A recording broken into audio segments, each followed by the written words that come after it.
G'day there everyone, Daniel Anderson here. Now, using filters on your document library is a really great way to be able to quickly navigate to the files that you are looking for rather than trying to scroll down a page and look for those files manually. So we're going to take a look at how we can use the filters pane in your document libraries to not only filter your documents in the library, but also create a dashboard of quick, easily accessible links so that when users navigate to your page, like you can see on the screen here, they can have a one-click option to go to that library and view the files that they're looking for. So using this as an example, we can see here that we've got three little quick links or created a little dashboard here on the home page of this SharePoint site. We've got our paid invoices, our approved invoices, and our rejected invoices here.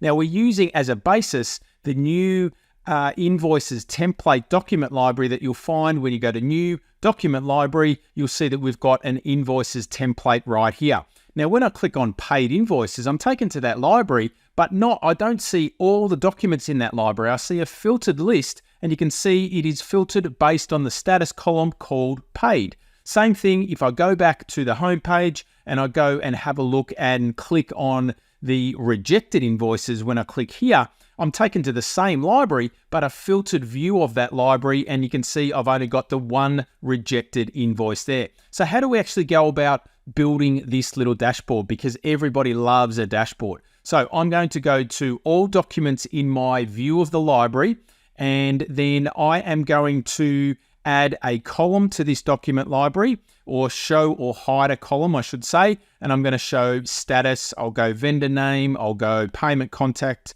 and I'll pop on a few other bits of metadata here, or the columns. There you can see there, they've now appeared.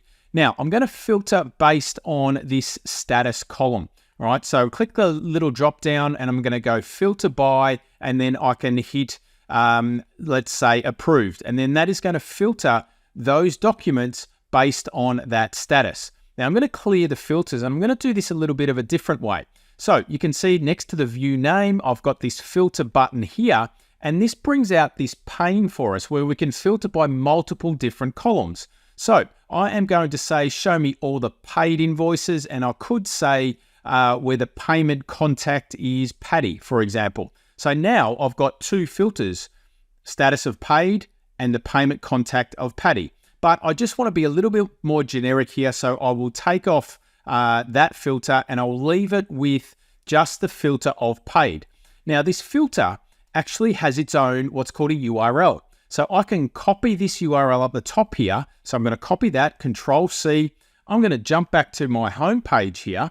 And then what I can do using the quick links web part, so I'll pop this page into edit view, edit mode, and I will add a new link, and I will select from a link, and then I'm going to paste in that URL in this box here. You can see it's a long URL here. I'm going to add that, and then I can make it look a little bit nicer where I can use a custom image. So I'm going to change this custom image here.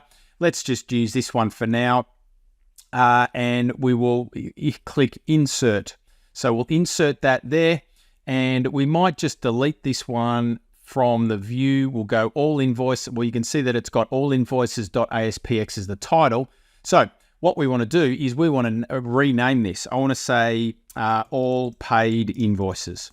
So we'll give that the title of all paid invoices, and we will republish this. So now that we've republished, once that page reloads, I've now got a nice link here when I click, or when a user comes to this page, they're going to be directed to a filtered view of that particular list. Now you can see that the filters pane actually stays with this view, with the view and with the link as well. So now that user can say, now I want to maybe look at the rejected ones, or maybe the rejected and the approved ones. So we can do multiple different filters and tick multiple boxes and have a look at different views of that particular library in question.